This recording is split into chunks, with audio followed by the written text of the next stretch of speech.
Hoy es el 21 de noviembre del año 2025. Es viernes, ya sabes, gracias a Dios que es viernes, así que es el final de la semana laboral. Y permíteme comenzar con algo que evidentemente a todos les gustaría escuchar. Pero otra vez, odio hacer comentarios políticos porque en los últimos 38 meses solo he estado reiterando el mismo punto una y otra vez sobre el marco para su finalización, si lo deseas, los resultados de la operación militar especial. Y sabemos que Ucrania está siendo presionada en este momento por Donald Trump, quien realmente necesita desesperadamente el fin de la operación militar especial. Y por supuesto, sabemos lo que está sucediendo allí en términos de esta maniobra política porque quieren congelar básicamente todo en la línea actual de contacto de combate. No va a suceder, pero los rusos siempre han estado diciendo cosas que conocemos y de las que acabo de hablar. Repetían que sí, estamos listos para hablar con quien sea, siempre que las causas fundamentales estén resueltas. Entonces el señor Trump presenta este plan de 28 puntos. Así que aquí está el señor Putin textualmente. Pero antes de continuar, debo decir que cualquiera que salga ahora diciendo, oh Dios mío, hubo algún tipo de reunión de emergencia con la seguridad de Rusia, es una tontería. Vladimir Putin se reúne con los antiguos miembros permanentes del Consejo de Seguridad de Rusia prácticamente, no prácticamente, todas las semanas y usualmente es los viernes. No hay nada urgente, nada de emergencia. Pero Vladimir Putin hizo comentarios sobre este plan de 28 puntos que Ucrania obviamente no quiere aceptar y es comprensible por qué. Aquí están los detalles cruciales, ya que el demonio está en los detalles. Dirijamos nuestra atención a Putin. Empecemos con los puntos clave. Mira lo que dice primero. Él habla sobre eso y nosotros también hablaremos al respecto. Kupiansk estaba casi completamente en manos de las Fuerzas Armadas rusas. Para el 4 de noviembre hablaremos sobre la liberación de Kupiansk y Krasnaramisk. Además, él menciona que Kiev y los incendiarios de guerra europeos deben entender que los eventos en Kupiansk se repetirán en otras secciones del frente. No hace falta decirlo. Y sabes qué, sabemos lo que está sucediendo allí y también te lo explicaré y te haré una presentación en breve. Ahora, Putin declaró que el liderazgo en Kiev o no tiene información objetiva sobre la situación en el campo de batalla o no son capaces de evaluarla objetivamente. Ambos. Y Zelensky es básicamente como si estuviera junto con su camarilla de un grupo de idiotas que lo rodean, completamente corruptos, criminales de guerra. Y los europeos y la OTAN, bueno, los curadores, especialmente el MI6 y el SAES que lo protegen. Esas personas, incluso si llegaran a conocer la situación, no podrían evaluarla adecuadamente porque efectivamente hablo de eso constantemente allí. En esta etapa, sus militares de la OTAN son incompetentes. Bueno, semiaficionados o semiprofesionales, si lo prefiere.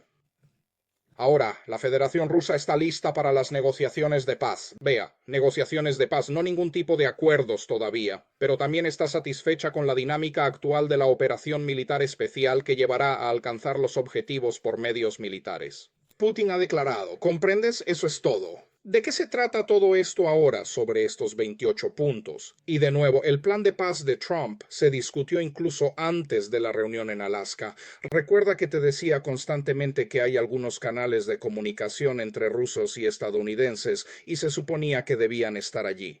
Los Estados Unidos pidieron a la parte rusa que mostrara flexibilidad en el acuerdo ucraniano. Oh, esa es toda otra historia, pero eso es.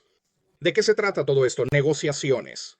Y entonces el plan de 24-28 puntos de Trump fue actualizado después de Alaska y los EU. Hasta ahora no han logrado asegurar un acuerdo de Ucrania sobre el plan de paz. Sí, hay un gran pánico y ya sabes, revuelo y gritos. El señor Sibiga, quien es el ministro de Asuntos Exteriores de Ucrania, declaró que es completamente inaceptable. Así que bueno, les deseo buena suerte con eso.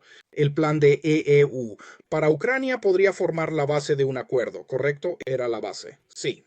Hay tipos de detalles que necesitan ser discutidos. Necesitan ser discutidos como por ejemplo si Ucrania retiene algún tipo de fuerzas armadas después de que todo esté, ya sabe, dicho y hecho, cuál será el tamaño, probablemente el tamaño de un par de brigadas. Bueno, durante las negociaciones podría, ya sabe, mejorarse a, digamos, una brigada de infantería, una brigada de fusileros motorizados y tal vez un par de batallones de lo que sea que tengan allí. Así que esos son los detalles que están sujetos a negociación. El destino de los nuevos territorios rusos, como evidentemente Zaporozhye, Kherson, y ni qué decir de las repúblicas del Donbass, no está sujeto a negociación. Esas oblasts son ahora parte integral de la Federación Rusa. Y quien quiera que esté allí, ya sabes, las Fuerzas Armadas de Ucrania y sus curadores de la OTAN en los territorios restantes que todavía están ocupados por ellos, más les vale salir de ahí. Eso no es negociable ni negociado. Rusia está lista para conversaciones de paz, pero también está satisfecha con, como ya se ha dicho, la dinámica actual de la operación militar especial que está logrando objetivos por medios militares. Sí, absolutamente. Esto es lo que está sucediendo hasta ahora, y el señor Putin lo dejó claro públicamente. Y tienes que entender lo que él dice implícitamente, que Ucrania está dirigida por una banda criminal en fiestas doradas. Sí, absolutamente. Esto no es un liderazgo político de Ucrania, es una banda criminal que mantiene el poder para el enriquecimiento personal. Oh, sí, me recuerda a otra cosa. Es evidente para todos que estas personas sentadas en sus tronos dorados apenas piensan en el destino de la gente común en Ucrania o en el destino de los soldados comunes. Absolutamente correcto, sí. De hecho, hay que entender que para esos generales estadounidenses y británicos que han estado planificando todas esas operaciones, ya sabes, todas esas cosas increíbles que querían lograr, como derrotar a Rusia, por supuesto. Bueno, no sé en qué tipo de drogas han estado, pero estaban fumando algo realmente importante. Y entonces sí, para ellos es solo qué puedo decir. Quiero decir, están allí para ver a los ucranianos como carne de cañón infrahumana tan fácilmente porque claramente Estados Unidos es muy sensible a pelear en una guerra convencional real porque no puede soportar bajas, punto. Está bien descrito por muchos, incluso aquellos que odiaban a los rusos, como Richard Pipes, quien afirmó que Estados Unidos es absolutamente, ya sabes qué. Y bueno, fundamentalmente está involucrado en este asunto de evitar bajas porque no le resulta agradable y por qué. Así que avancemos ahora a... Bueno, aquí puedes observar por ti mismo las declaraciones de uno de los prisioneros de guerra que los rusos capturaron en la línea de contacto de combate. Y como puedes ver tú mismo, ¿qué dice él? Bueno, ¿qué puedo decir? Quiero decir, ¿qué dice él? Todos lo sabíamos, estos son los manuales de la OTAN. Esto es, ya sabes, si miras atentamente cómo luchó la gente, ya sabes, el ejército de EU luchó, por ejemplo, en Faluya, que básicamente arrasó junto con la población aquí. Lo que es, quiero decir, es un modus operandi de la OTAN. Así es como lucha la OTAN, cuando lucha contra personas que realmente no pueden devolver el golpe. Por lo tanto, efectivamente, aquí lo tienes. Sí, las personas que deseaban esperar a los rusos y anhelaban ser parte de los rusos. Sí, ellos hacen estallar los edificios con ellos. Mientras tanto, puedes ver por ti mismo también lo que está sucediendo en términos de su entrenamiento. Ese es el entrenamiento de la OTAN. Está bien, 2 días. Bueno, mira a esos sargentos. Sabes, son bastante geniales. Saben cómo preparar a los verdaderos guerreros. 2 días, 48 horas. Y lanzan aquellos cuerpos que no pueden servir como carne de cañón al frente. Y como puedes observar, los rusos realmente están, ya sabes, actuando de manera humanitaria. En este caso particular, esto es lo que está sucediendo cuando ellos ahora toman a sus prisioneros de guerra, obviamente con los drones, y ves al hombre simplemente rogando por su vida, y los rusos esencialmente le conceden su vida. ¿Sabes? Es, ¿cómo podría expresarlo? Es un enfoque humano habitual, un enfoque verdaderamente humanitario. Sin embargo, existen individuos dentro de las Fuerzas Armadas de Ucrania que, ¿cómo podría expresarlo? No merecen sobrevivir, por decirlo de manera suave. Y así lo que tenemos en este momento, vamos a proceder a examinar detenidamente las pérdidas sufridas por las Fuerzas Armadas de Ucrania en el día de hoy.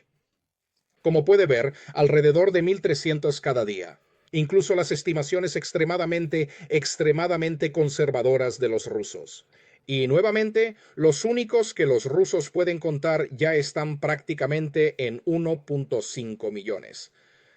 Y entonces, si vamos y echamos un vistazo ahora a lo que sabemos, que los cupones han sido tomados y deliberados. Así que otras cosas están sucediendo, ya sabes, en términos de esta liberación. Por ejemplo, si miramos el mapa de Kupiansk hoy, de nuevo, hoy fue ayer. Bien.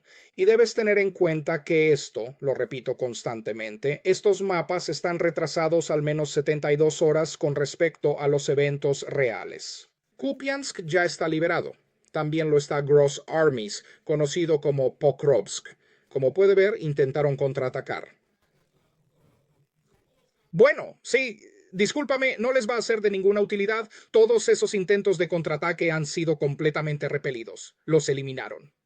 Y en este momento hay otros 15 batallones atrapados dentro de esta bolsa. Sin embargo, Kupansk está bajo el control absoluto de las fuerzas rusas, al igual que Krasnaramisk. Para que usted comprenda, y eso es lo que el jefe del Estado Mayor General del Ejército, Valery Gerasimov, le comunicó al señor Putin ayer, que Kupansk ha sido liberado y está realmente controlado en su mayor parte. Y efectivamente, quedan ciertos edificios por limpiar en Krasnoyarsk, pero prácticamente ya está completado. Así que observa esto, examina el mapa para que comprendas lo que está ocurriendo en relación a Kupiansk. Ahí se encuentra Kupiansk, como puede observar usted mismo. Kupiansk está localizado en el Oblast de Kharkov. Si presta atención a la distancia más breve disponible desde Kupiansk hasta la frontera estatal de Rusia, podrá ver por sí mismo que ya es la más corta.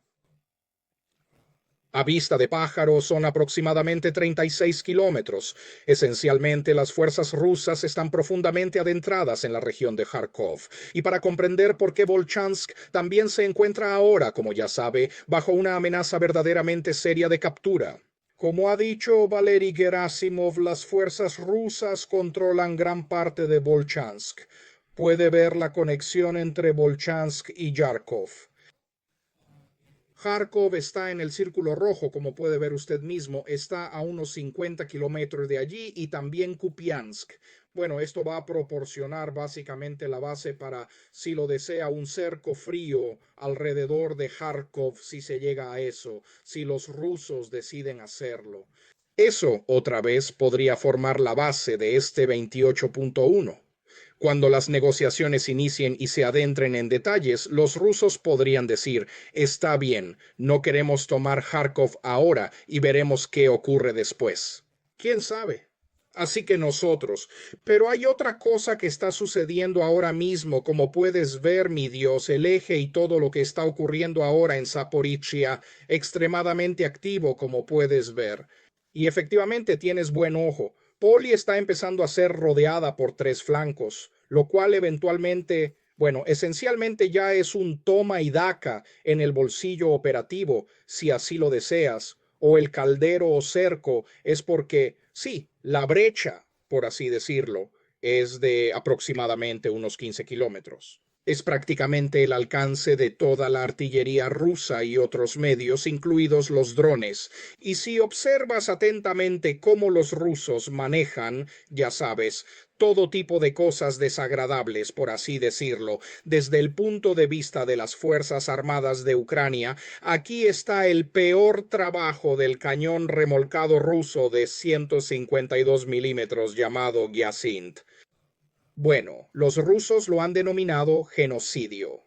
No estás dormido. Así que, como puedes observar por ti mismo, sabes, han descubierto que están reconociendo su punto de control de los UAV ucranianos. Y efectivamente, entonces las cosas se desplazan por el aire, y ciertamente lo denominan genocidio por una razón específica. Es un armamento verdaderamente desagradable. ¿Y qué puedo expresar? Todo esto prosigue una y otra vez. Y como puedes ver por ti mismo, esa es la parte del cementerio Luo de la que estaba hablando la última vez, si puedes recordar. Y aquí surge el problema por el cual tengo que aplaudir a mis patrocinadores, que afirmaron correctamente que, escuchen, muchas personas que vienen a sus videos pueden no ser necesariamente tan buenas en matemáticas. No hay nada malo con estas personas. Sí, no todos son genios de las matemáticas, o incluso saben manejar las matemáticas correctamente. No, quiero decir que necesitan una representación visual para entender qué pasa en la línea de combate. Incluso cuando das números o mapas, debe haber algo que lo represente de forma que puedan entenderlo. Entonces, lo que hice fue abrir Excel. No lo había usado en mucho tiempo. Tuve que recordar algunas cosas allí. Pero sí, es un conjunto de datos de dos columnas, ya sabes, muy sencillo. ¿Y qué clase de conjunto de datos es ese? Bueno, si nos dirigimos a Vasily Nivencia y él menciona sobre el tema. Sobre el permanente. Él es el representante permanente de Rusia en el Consejo de Seguridad. Habla sobre las pérdidas de las Fuerzas Armadas de Ucrania. Cuando habla de eso, de acuerdo con... Sí, lo cual es absolutamente cierto. La filtración documenta el número de sus pérdidas de embarcaciones y habla de que ha caído en acción. Han perdido más de 1.7 millones de efectivos militares desde el inicio de la operación militar especial. Así es. Y eso fue, bueno, hace unos meses cuando esos documentos en esencia salieron a la luz. Y efectivamente, sabemos que visualmente se encuentran corroborados. Sin embargo, aquí está. Si alguien desea observar cómo se representa, comencé con lo que es cercano a la comprensión para los Estados Unidos, para los ciudadanos estadounidenses, y esto es la guerra de Vietnam.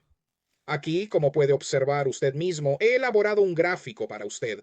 Sabemos que actualmente el número de caídas en las Fuerzas Armadas de Ucrania en un periodo de 38 meses es de aproximadamente 2 millones de caídas fallecidos en acción. No estamos discutiendo sobre heridos ni nada similar, únicamente sobre KIAs. Como puede observar usted mismo, las pérdidas estadounidenses en términos de KIAs durante el conflicto de Vietnam alcanzaron la cifra de 58.220. Y el hecho es que de esos 58.220, no todos han sido muertos en acción en realidad. Así que si echas un vistazo al memorial de la guerra de Vietnam y a los datos que están disponibles para el público estadounidense y en general, básicamente aquí está. Como puedes ver por ti mismo, ese archivo de extracto del conflicto de Vietnam clasificado por categoría de bajas desde abril de 2000 hasta el 29 de abril de 2008, como puedes ver, hubo 9.107 accidentes en esos 10 años. Entonces, como resultado, el número real de muertos en combate fue de 40.934 en 10 años. Todo sumó un total de 58.220, y ya sabe cómo esto afectó a los Estados Unidos como país, como nación. Fue el inicio de un increíble levantamiento, un levantamiento cultural, especialmente de los jóvenes, que nos dio una contracultura y muchas otras cosas, como el movimiento de derechos humanos y cosas similares. Transformaron a los Estados Unidos. Entonces, ¿es capaz Estados Unidos de recibir a 2 millones? No, sin embargo, permíteme comentarte, realicé otra representación utilizando Excel. Como sabes, es muy sencillo. Aquí lo tienes. Esta es otra, representación en 3D. ¿Ves esto? Así es como se ve. Y por eso, si miras atentamente esta cosa roja es la que dio forma a América y vivimos con las consecuencias de ello hoy en día, incluyendo a los baby boomers que en realidad hicieron de esto el núcleo, por así decirlo, de todo el movimiento de guerra en los Estados Unidos, por cualquier razón, todo tipo de razones, desde una verdadera preocupación por la parte humanitaria de ello. Y obviamente hubo muchos cobardes que no querían ir a la guerra. Y así fue como sucedió todo. Eso es lo que tenemos ahora en 38 meses. 2 millones en 10 años. 58.220. Eso es lo que está sucediendo ahora mismo en la línea de contacto de combate. Y para aquellas personas que no entienden lo que están presenciando, como por ejemplo el señor Wesley Clark, ex comandante supremo de las fuerzas de Estados Unidos, ya sabe, el tipo que derrotó, según él, a Serbia, básicamente fue una violación en grupo del país que no tenía ninguna posibilidad de ofrecer algún tipo de resistencia. Aún así, lograron darle un golpe a la OTAN, pero sí, fue la capa política liberal serbia, por así decirlo, la que traicionó al país. Y sí, podemos sentarnos aquí y discutir lo que queramos, pero sí, así es como sucedió. Pero sí, todavía creen que de alguna manera saben cómo luchar. No lo hacen. Y especialmente el señor Clark o cualquier general estadounidense dice que ya lo sabemos. Y he afirmado muchas veces que se convirtieron en un meme en Rusia, y la mayoría de sus consejos sobre Rusia no conocen Rusia, no saben nada sobre Rusia. Pero entonces piensan que pueden luchar. No, no pueden, no están preparados para la guerra moderna. Y entonces, ¿qué es lo que tenemos en este caso particular? Si observamos con atención la situación general, incluyendo lo que está ocurriendo en Ucrania, y especialmente cuando tienes al ministro de Energía que ha confirmado lo que hemos estado observando. Siempre supimos que en Ucrania se informó de daños a todas las grandes plantas de energía térmica y plantas hidroeléctricas. Y como él dice, la capacidad para producir electricidad ha bajado mucho y las necesidades de los consumidores siguen igual. Así que todos sí están trabajando por encima de su capacidad ahora y tratan de trabajar al menos, ya sabes, así. Y esto seguirá. Y si Ucrania sigue con lo único que saben hacer, que es el terrorismo, ¿y qué puedo decir?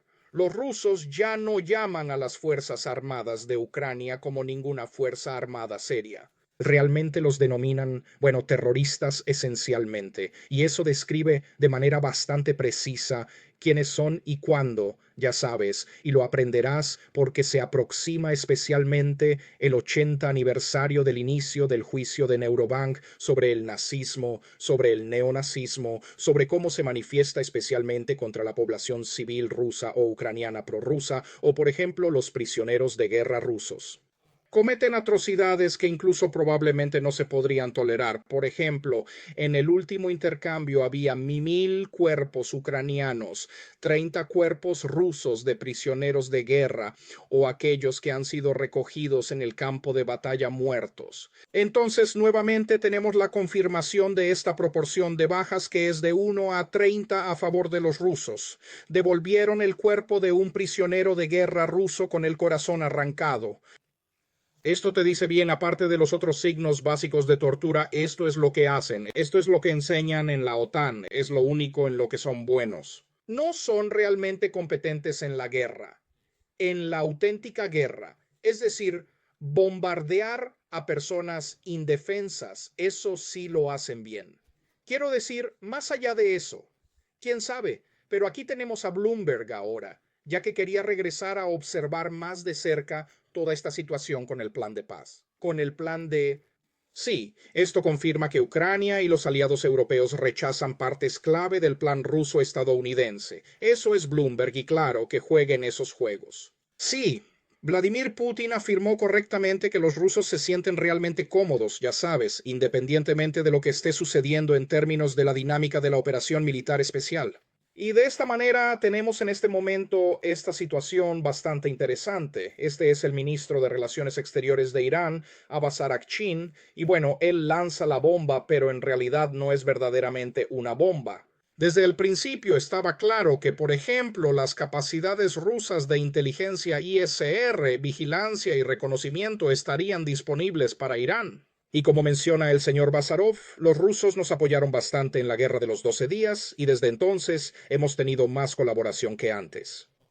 Por eso digo que estamos aún más preparados que en la guerra anterior. Obviamente, si Israel, por supuesto, Estados Unidos, que lo más probable es que vaya e intente luchar contra los iraníes de nuevo para pelear, quiero decir de nuevo cómo pelear. Lo único que puede hacer el ejército de EU es bombardear o lanzar cualquier arma de largo alcance que tengan. Eso es todo. Quiero decir, pueden insertar un número de fuerzas especiales aquí y allá, pero eso es todo. Estados Unidos no se encuentra en una posición adecuada para llevar a cabo una operación combinada de armas de manera seria, lo cual, en términos de aplastar y controlar a Irán, si llegara a suceder, resultaría en un caos total. Y usted mismo vio esos diagramas que le presenté comparando las pérdidas de las Fuerzas Armadas de Ucrania y Estados Unidos en la guerra de Vietnam. Entonces, efectivamente, Estados Unidos podría enfrentar bajas que no podría gestionar adecuadamente si intenta tomar control de Irán. ¿Qué queda por hacer? Sí.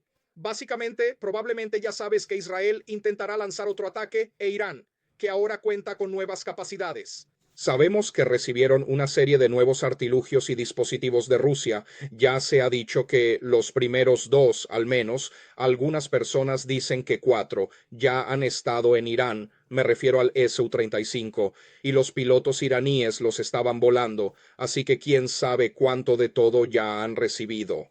Pero no hay duda de que Rusia también ayuda no solo a restaurar, sino a mejorar drásticamente las capacidades de su defensa aérea, que de por sí ya es bastante decente. No es de clase mundial, pero ciertamente no es Irak. Quiero decir, los iraníes tienen una defensa aérea que puede funcionar bien, así que cuando tienes este factor ruso, las cosas cambian de repente y por eso el señor Archie está tan confiado y obviamente se está divirtiendo mucho, por así decirlo, comentando sobre eso.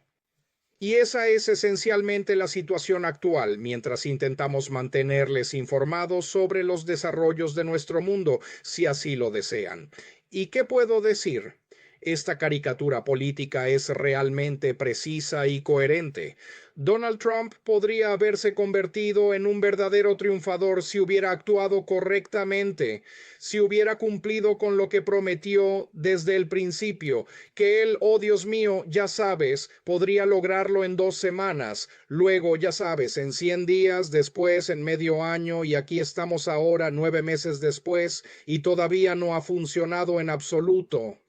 Entonces, ¿qué puedo decir? Esta caricatura es precisa porque te muestra la razón. Por ejemplo, el señor Ikamenko, ex embajador ruso en Londres, afirma que Europa sabe que su tiempo ha acabado, que ya terminó para ellos.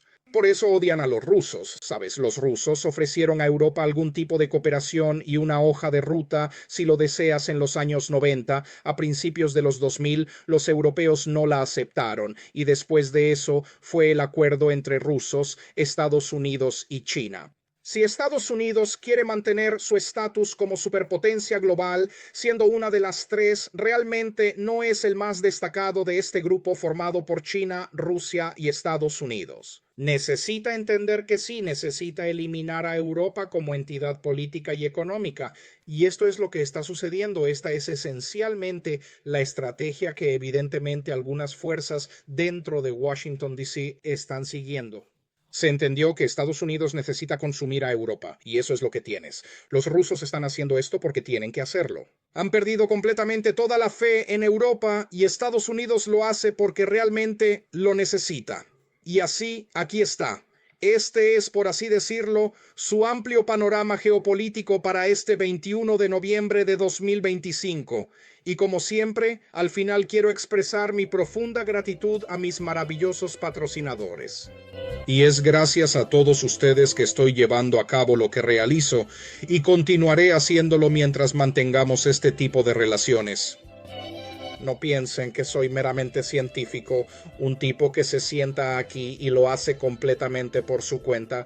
Algunos de ustedes, como hoy con gráficos que sugirieron y seguí su consejo, muy a menudo me baso en sus experiencias, en sus comunicaciones, y no puedo expresar lo agradecido que estoy de tener este círculo de personas que me apoyan no solo financieramente, sino que también me respaldan intelectualmente y en otros esfuerzos emocionales, ya saben.